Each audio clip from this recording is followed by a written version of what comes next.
Hi and welcome to the final episode of Season 20 of ECCB Connects. Inflation, debt to GDP ratio, gross domestic product, fiscal policy. We discuss these and other economic terms and how they impact you. Stay with us. We'll be right back. The Eastern Caribbean Central Bank is rolling out Dcash, the next step in the evolution of the EC dollar. Use Dcash to send and receive money to and from friends and family. Make payments directly from your smart device. Make payments from wherever you are. Download the app from the Google Play or Apple Store and sign up, or visit dcashec.com for more information. The future of the EC dollar is digital. Let's make history together.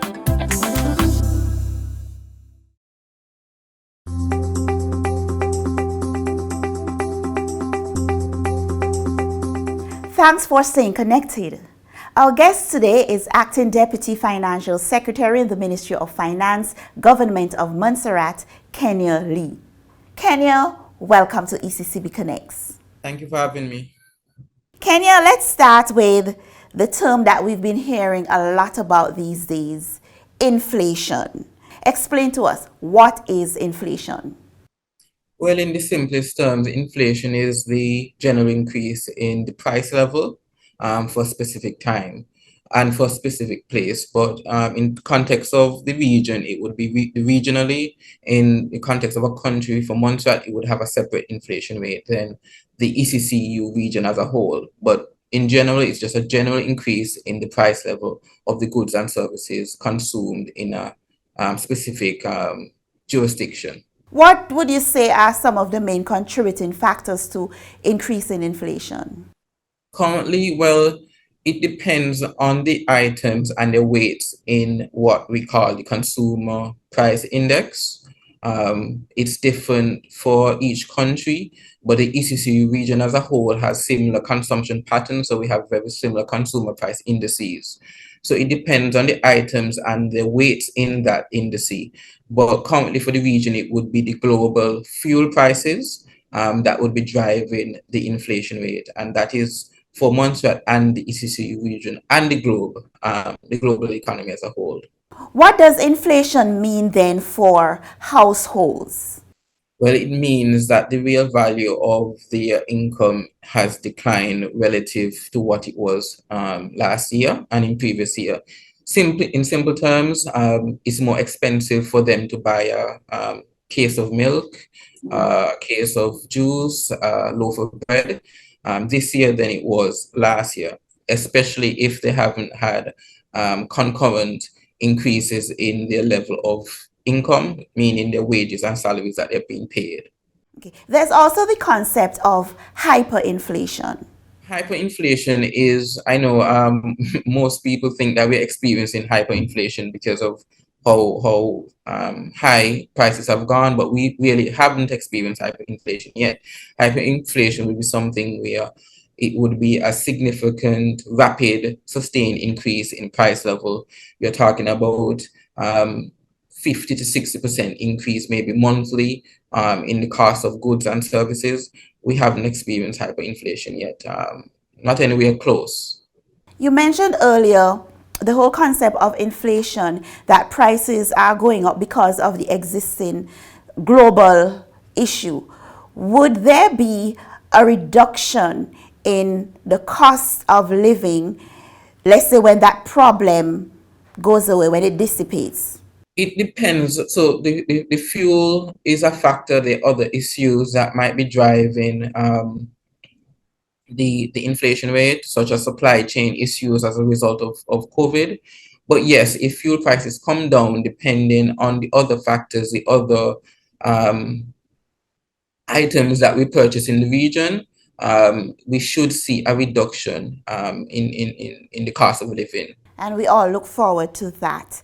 Let's now move to another term that we hear quite a lot, GDP, gross domestic product. In our region, the ECCU, gross domestic product was estimated at EC 18.5 billion in 2021. Well, that's just the total value of the goods and services produced in the ECCU region. It's normally measured by a period of a year. It means the services that we as individual and residents of the region produce. It's the shops, the things that we build within the region, and the jobs that we have, and the value that adds. So it's the total final value of all the goods and services produced in the region in typically 1 year. Linked to that is the debt to GDP ratio. We saw that in 2019, that was for the region 65.9% and went up to 87.4% in 2021. Debt to GDP ratio. Well, the debt to GDP ratio is something that the ECCU has focused on over the last decade, 2 decades. I know our benchmark in the region is 60%, and efforts have been made to reduce that. So the debt to GDP, as I would have explained, the GDP is the total value of the goods and services produced in the region, typically over a year. The debt is the percentage of debt that the region holds in comparison to the GDP. Meaning if the GDP is 100 and the total cumulative debt is 80, then the debt to GDP ratio would be 80%.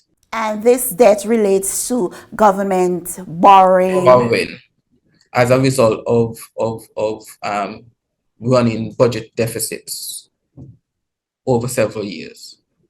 Kenya, you mentioned another important term that we hear quite often, consumer price index. I know this is usually calculated on what you call a basket of goods. Take us through consumer price index, what this means and how it's calculated. So the consumer price index is a price index. It covers it is a price index. It covers the average weighted basket of goods and services typically consumed by residents of the ECCU. It's usually collected through what we call a household budgetary survey.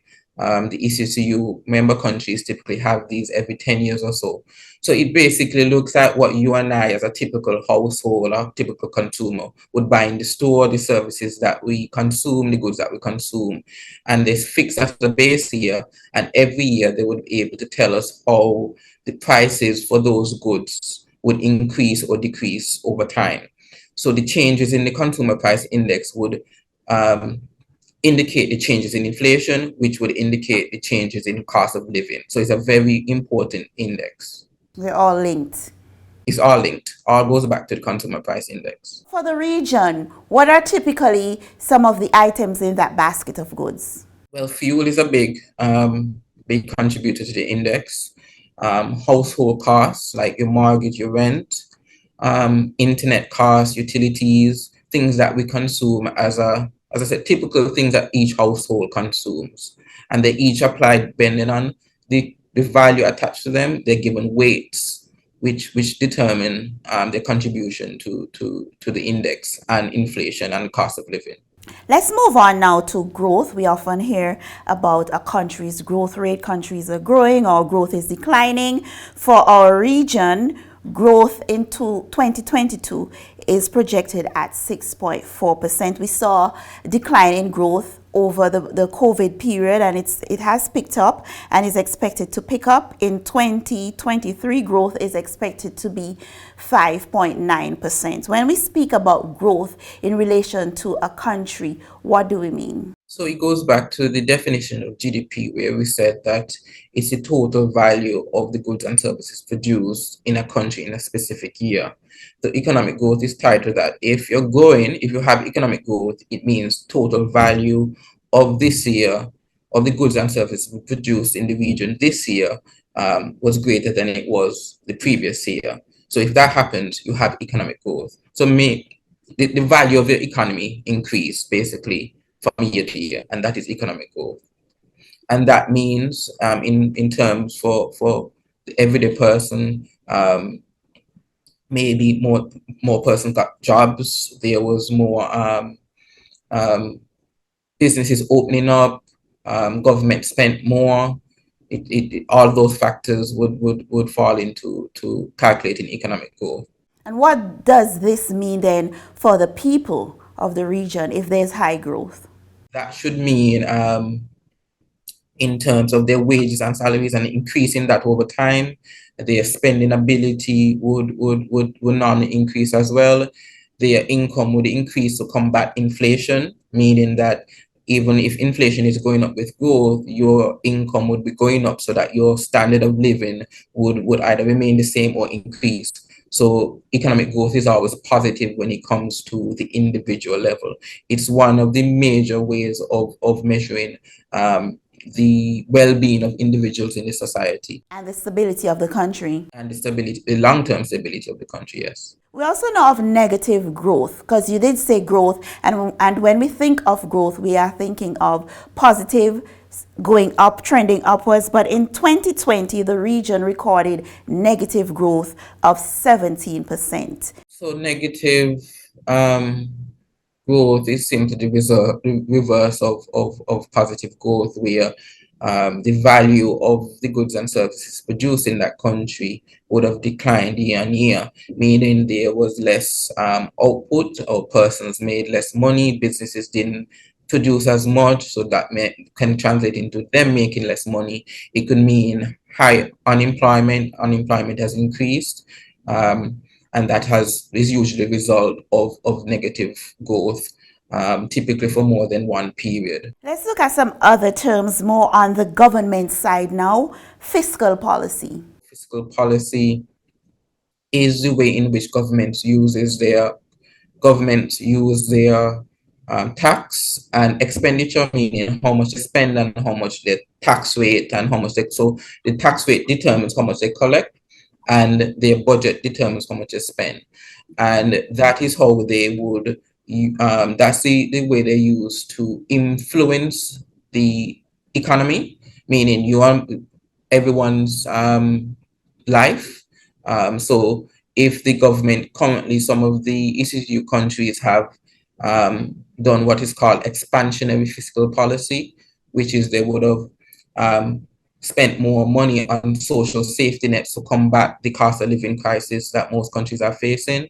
They would have reduced taxes on certain goods and services, which is also another example of fiscal policy. So it's the way by which government directly tries to intervene in the economy to get a certain result, usually for to combat negative economic growth, to spur positive economic growth, or to create social safety nets for persons, especially when you're facing cost of living crisis like we are currently.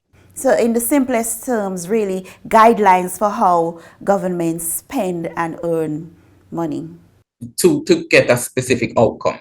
Sticking again with governments, budget is budget period for a number of countries in December, and we will be hearing about recurrent expenditure and capital expenditure. Explain the difference, please. So recurrent expenditure is typically expenditure that happens within a year, a budget year. It focuses on things like salaries, payment of goods and services, maintenance for the roads, paying teacher salaries for the schools, those same social safety nets.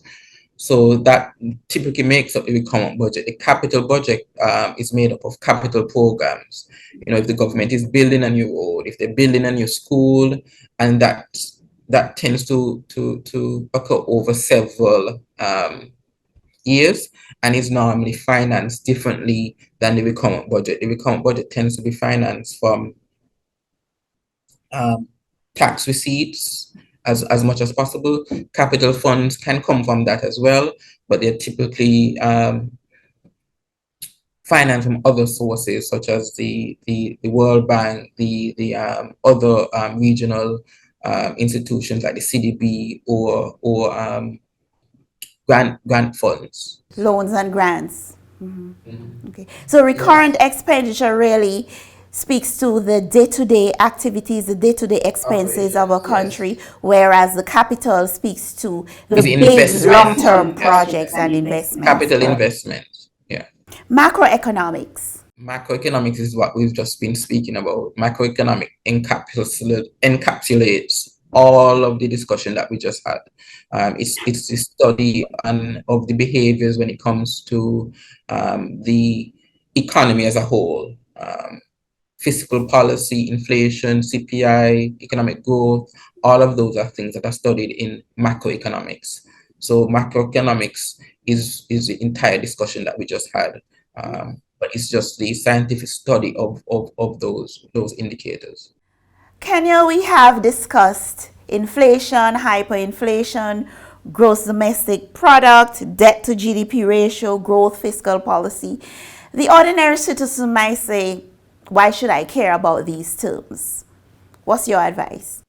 Well, everyone should care. It comes down to fundamentally your pocket, your ability to survive, what government does, and at a macro level, what the economy does impacts your ability to feed your family, to afford your mortgage or your rent, to plan for your retirement. It affects every aspect of your life, the ability to access healthcare and affordable healthcare, the government's ability to make healthcare affordable. It goes down to the fundamental part of being able to live a reasonable standard of life for residents of the ECCU. So it's very important. Is there a role for the citizen when it comes to economic growth, national development, national stability?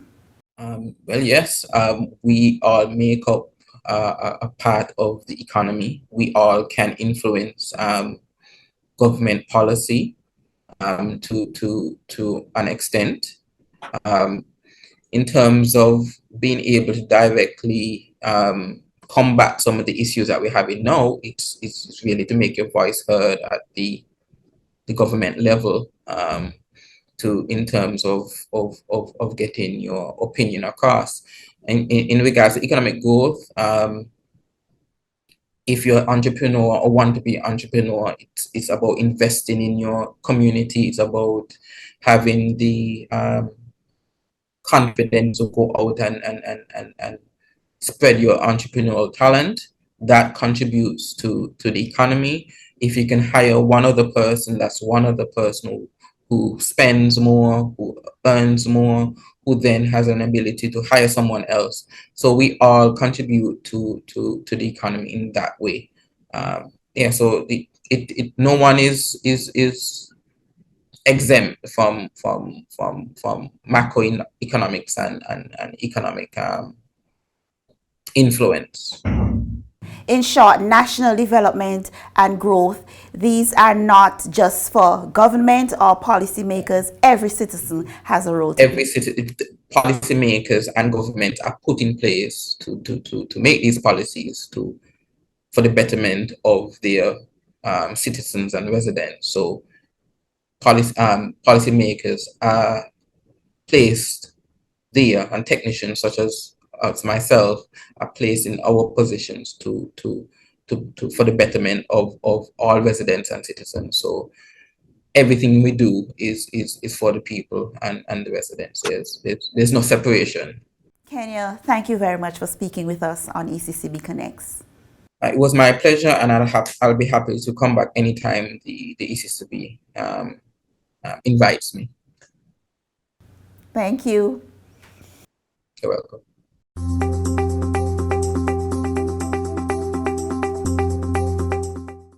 We now present Did You Know?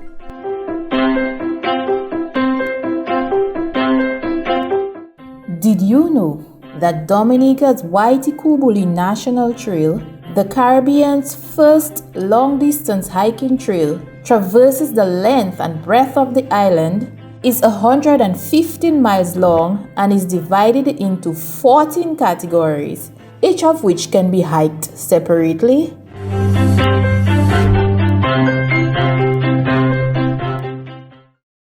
is where we end this week's episode and season 20 of ECCB Connects. This is our final program for 2022. While we're on break, we invite you to stay connected with us on our social media platforms. We look forward to coming to you in the new year with new and exciting programs about who we are, what we do, and how we serve you.